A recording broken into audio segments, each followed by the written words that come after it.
اومدیم به یه قسمت دیگه 504 از کانال سایز انگلیش.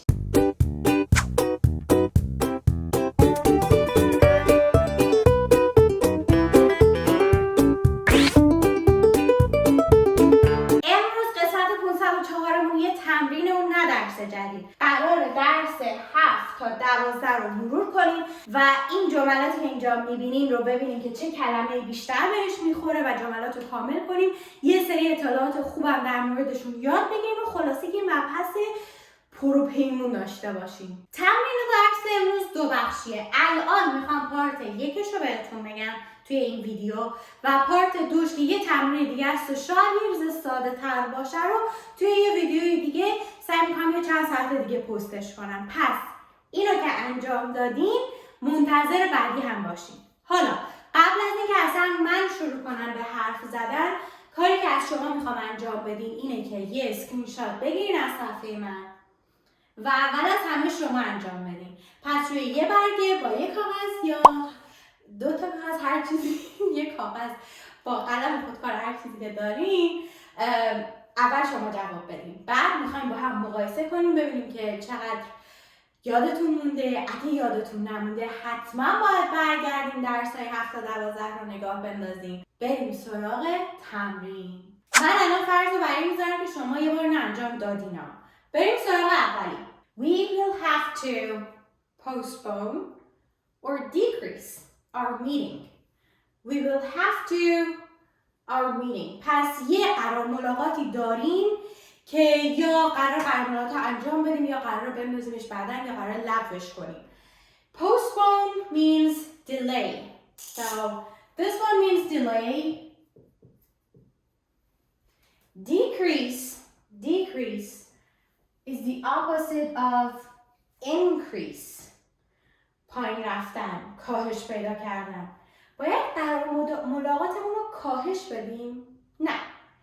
باید قرار ملاقاتمون رو بندازیم عقب. Postpone our meeting. Postpone, delay.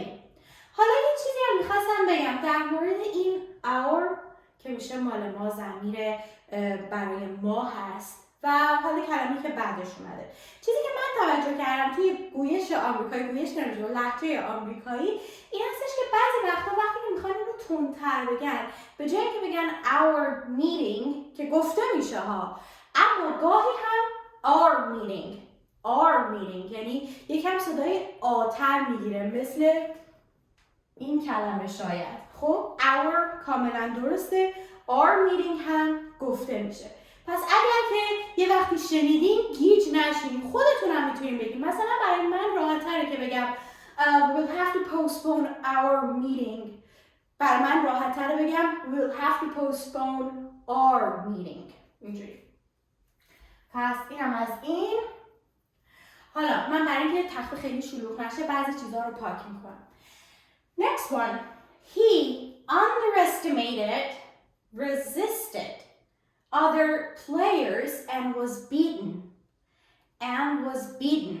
So, beaten همونطور که ببینین he was beaten یعنی جمله‌مون مجهوله. ببینیم اول کلمه‌اش چی بوده؟ کلمه اصلیش در واقع فعل اصلیش beat که ضربه زدن، strike، hit معنی hit میده، معنی strike میده، ضربه زدن و اینجور چیزا. خب حالا میگه he was beaten هم میتونیم بگیم، فکر کنم بریتیش ها بگن beaten اگه اشتباه نکنم، ولی توی لهجه آمریکایی میگیم beaten. من چرا امروز به لهجه میگم گویش. خلاصه he was beaten. اول از همه ببینیم که اینجا معنی چیه، کار به بقیهش نداشته باشیم. he was beaten یعنی که ضربه بهش خورده شده، یعنی یه جورایی زدن نابودش کردن و یه بلای سرش آوردن دیگه. So he was beaten. He underestimated. حالا ببینیم معنی اینا چی میشه. Underestimated مخالفش میشه چی؟ Overestimated. بذارید من از این استفاده کنم.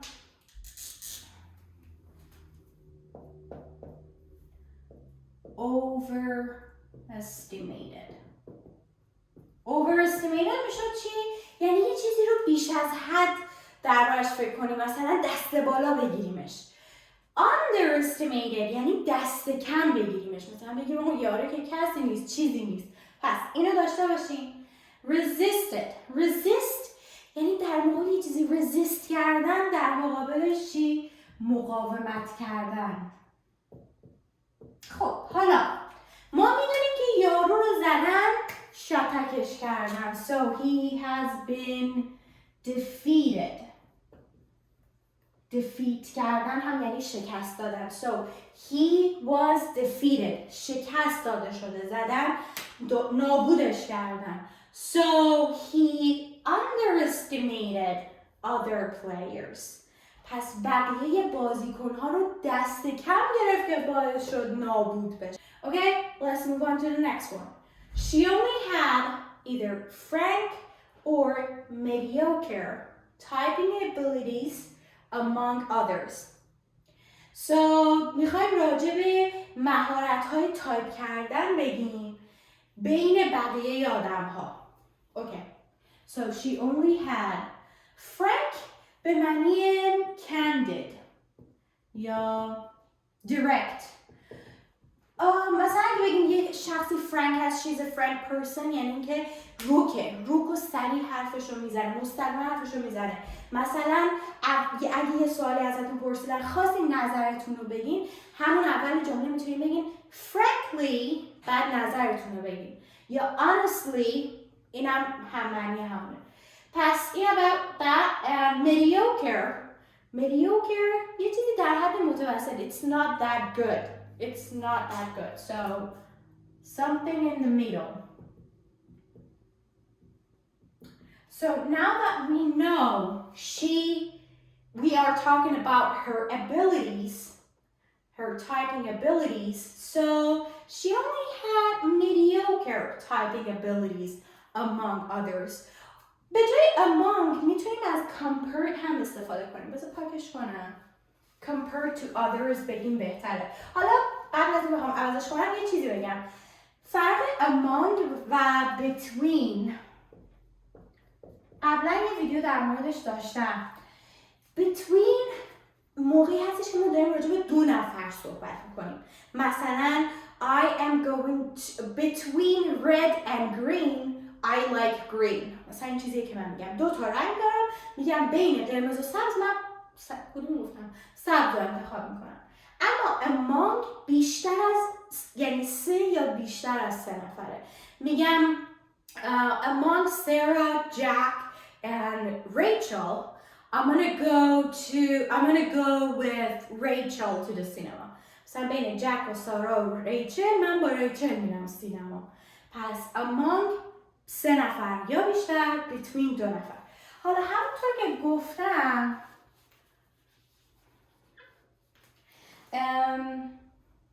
اینجا اگر از compared to others استفاده کنیم بهتره، چون داریم یارو رو مقایسه میکنیم. compared to others.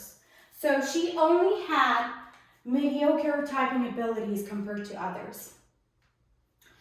Next one. Germs are a menace or threat to our health. این یکی شاید یه ریزه سخت باشه به این دلیل که اگر که معنی این دوتا رو بدونین شاید یه ریزه شبیه هم به نظر بیاد. حالا ببینیم چیه. menace. menace means threat. معنی threat رو میدونید چیه؟ اول ببینیم چطور تلفظش میکنیم. th sound که من خیلی روش حساسیت دارم. threat. threat. threat. menace. تهدید. And let's talk about dread. Something that is dreadful. You are afraid of it. It's fearful. So dread, fear. ترس. So germs are a fear to our health or they are a threat to our health. Which one makes more sense to you? So germs are a threat to our health. They may make us feel bad, ill, or sometimes we die because of germs. I don't know if that's true, but that's what happens. Okay.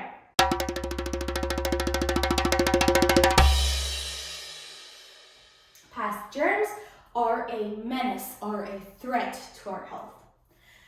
من الان فهمیدم که اصلا اینا رو علامت نمیزدم.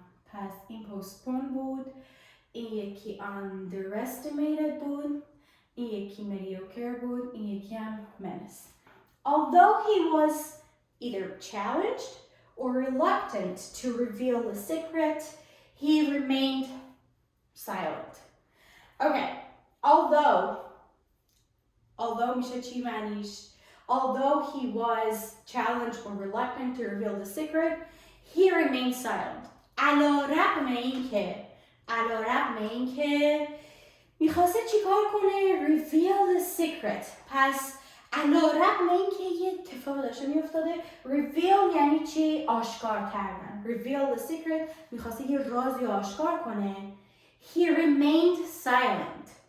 پس ساکت موند. و همونطور که میدونید در مورد قانون although وقتی although رو میاریم دیگه از but خبری نیست، چون تو فارسی ما میگیم علی رغم این که میخواستم برم بیرون، ما میگیم نرفتم، مثلا ولی نمیاریم. اما نمیدونم چرا یه اشتباهی هستش که کلا بچه‌هایی که ESL کار میکنن یه وسوسه‌ای دارن که حتما بعد از این although یه but بذارن اینجا که کاملا اشتباهه. فقط این دوتا فریز رو از هم جدا میکنیم و در واقع یه کاما بینش میذاریم. He remained silent. اوکی، پس یه چیزی درونش بوده که میخواسته این راز رو برملا کنه. حالا ببینیم کلمه ها چیه. We have challenged, which means like we have چالش، پس داشته به چالش کشیده میشده. و reluctant, he was unwilling to say it. So reluctant یعنی unwilling. willing یعنی اینکه بخوای یه کاری انجام بدی. willing. I'm willing to do it. یعنی من دوست دارم این کار انجام بدم. unwilling منفیش میکنه که دوست ندارم. reluctant to go to the cinema with Rachel. I'm unwilling to do that.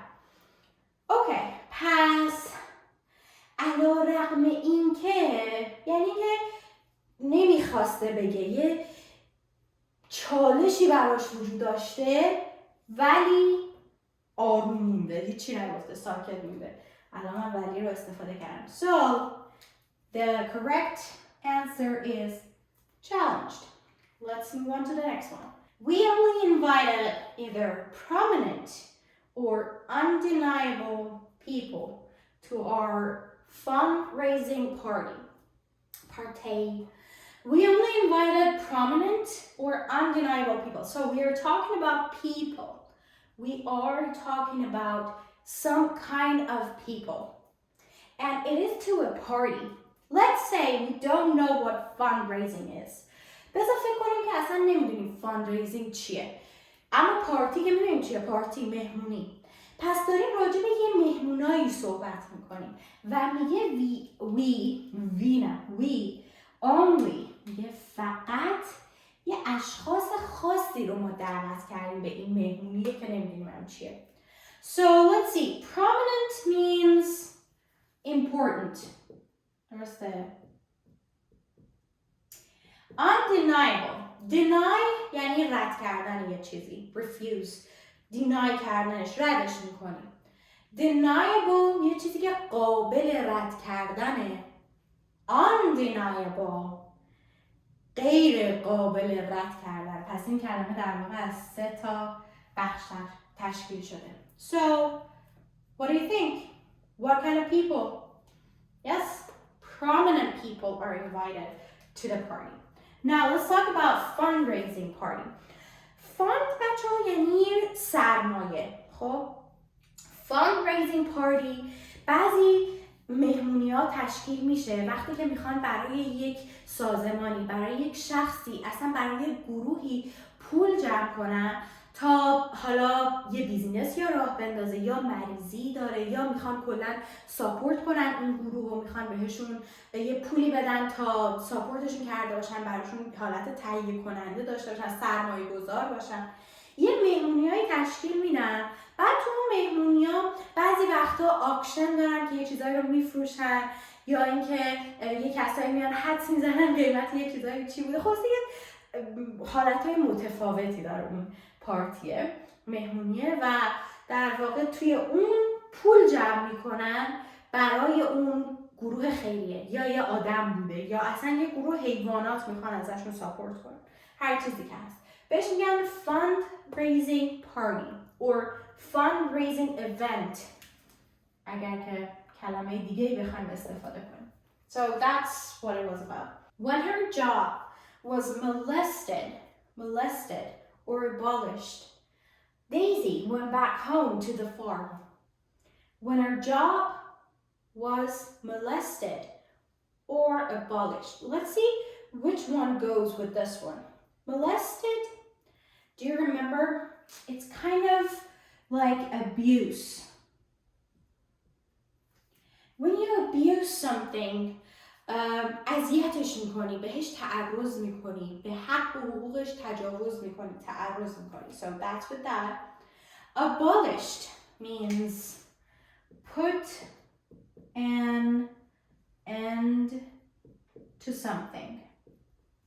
So when you put an end to it, تمومش میکنی، نابودش میکنی، خرابش میکنی. So when her job was abused or put an end to, Daisy went back home to the farm. این هم شاید یه ریزه گیج کننده باشه، ولی which one do you think makes more sense? Something that, so we're talking about job, we're not talking about herself. داریم راجع به شغلش صحبت میکنیم، نه اینکه به خودش تعرضی شده باشه، بلکه راجع به کارش داریم صحبت میکنیم. پس it makes more sense to say abolished. Somebody put an end to her job and made her to go back home to the farm. So let's pick this one. و یک سری چیز هست که اینجا بخوایم راجع به صحبت کنیم. اول میخوام راجع به سپیکینگ یه نکته بگم. این قسمت when her job میشه گفت خیلی هم نرماله. اگر میخوام یکم سریعتر صحبت کنیم، این اچه رو ورش داریم. این کلمه when her بشه when her job was abolished. That's about that. حالا میخوام راجع به هر و دیزی بگم. ببینید اول کار نیومد با دیزی شروع کنه، بگه when Daisy's job was this. مثلا یه ریزه شاید مثلا سخت‌ترش کنه، اما کلاً یه شیوه جمله سازی توی انگلیسی هست که شما اول میتونید ضمیر اون یارو رو بیارین، بعد که کاما میذارین اسمش رو بیارین. اوکی؟ مثلا اینجا هر بوده، بعدش دیزی میذارین که نشون بدیم داریم به کی ریفر میدیم. این داره ارجاع داده به هر. Daisy went back home to the farm, which means that she used to have a farm. Let's say that she used to live in another city and now she went back there to have another career, you know. Okay, number 8. Unforeseen, amateur. Problems kept coming up each day. So from the very beginning we have to choose. از همون اول باید انتخاب کنیم کلمه همون چیه. Problems, so we have a word, یه مشکلاتی هست که همینطور دارن میان هر روز، همینطور دارن میان. Okay, so we know that there are some problems that are coming up each day. Let's see. Amateur, we have it in Farsi as well, amateur. Somebody who is new to something, to a skill. پس یک کسی که تازه کاره، تازه داره یه کاری انجام میده. میدونیم که آدم آماتوریه. Unforeseen. So, something that is unpredictable.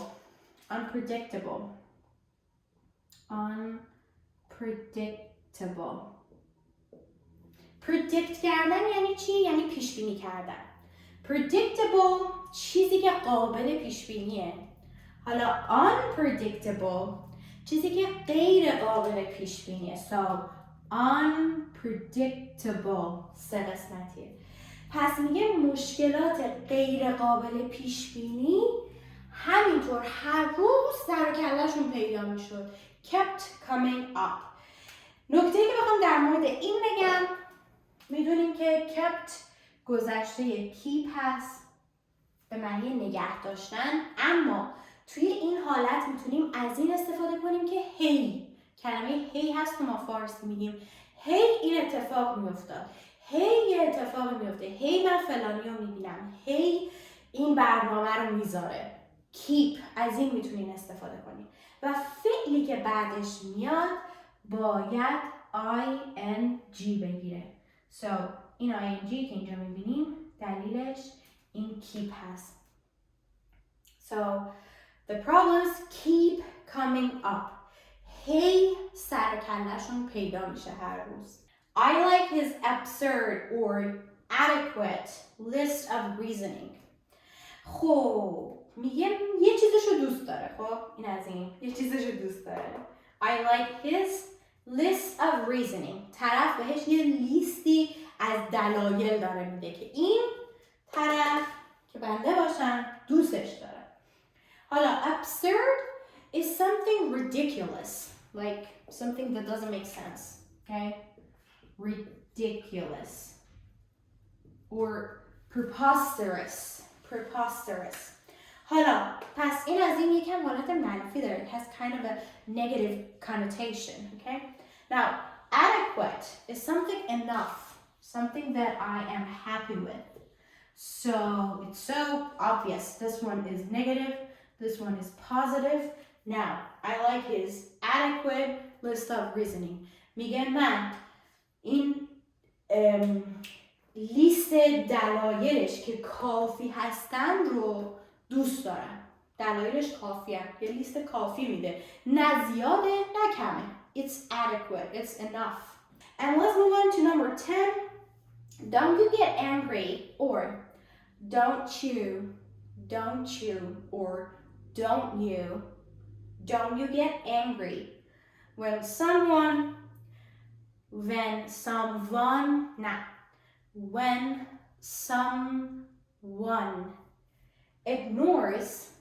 ignores or concludes your comments? Don't you get angry when someone either ignores or concludes your comments?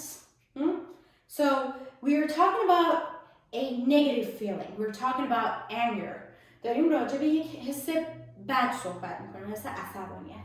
پس اینجا میگه یه بلای سر کامنت های طرف داره میاد، نظراتش داره میاد که باعث عصبانیتش شاید بشه. Ignore که یعنی disregard کردن، توجه نکردن به یه چیزی.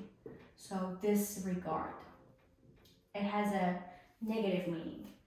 Conclude, put an end to something. Where do we have it? Put an end to something.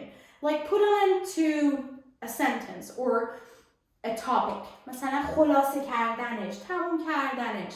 Conclusion از همین کلمه میاد. So الزاما نمیشه گفت خلاصه کردن چیزی بده یا باعث ناراحت و عصبانیت میشه. اما بین این دوتا کلمه ایگنور کردن باعث عصبانیت میشه. پس کلمه‌ای که we are going to choose is ignore. حالا بذار ببینم نکته دیگه ای بود که بخوام توی این درس بهتون بگم. نه، چیزایی بود که میخواستم بگم و گفتم. ازتون میخوام اگر که فکر میکنید بیشتر از 2-3 تا از این جمله، چون 10 تا بیشتر نبود، بیشتر از 2-3 تا از این جمله ها براتون سخت بوده یا فکر میکنین اشتباه زدین، برگردید به درس 7 تا 12 ویدیوهای 7 تا 12. اونجا خب بیشتر راجع به صحبت کردیم، توی جمله بندی ازش استفاده کردیم، راجع به معنیش گفتیم، هم معنیش گفتیم. پس حتما برگردیم بهش، ازش ساده نگذریم و اون تمریناتی که اونجا میدن رو هم انجام کنیم، مثل اینکه باهاش خودتون جمله بسازین، سعی کنید 2-3 تاشو توی پاراگراف استفاده کنید در طول روز. اگر فکر میکنین امکانش هست توی ذهنتون وقتی به انگلیسی صحبت میکنین از این کلمه استفاده کنین، این کارو بکنین. و خلاصه این برای قسمت امروز.